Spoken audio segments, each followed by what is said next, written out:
centrale thermique à cycle combiné gaz produit de l'électricité grâce à la chaleur dégagée par la combustion de gaz naturel.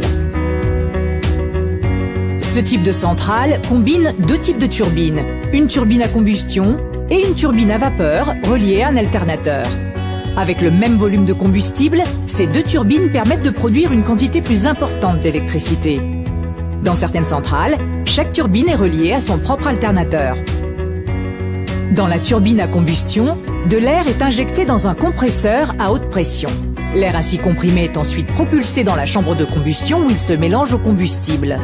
Le mélange air-gaz s'enflamme et produit des gaz d'échappement qui activent la rotation de la turbine à combustion. Cette turbine fait à son tour tourner l'alternateur.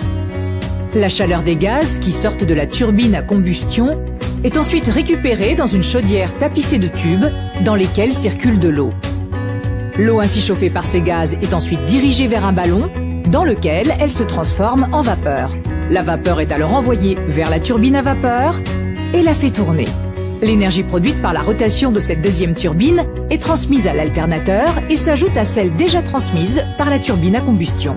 Dans l'alternateur, l'interaction entre les électroaimants du rotor, la partie mobile, et les bobines de fil de cuivre du stator, la partie fixe, produit un courant électrique.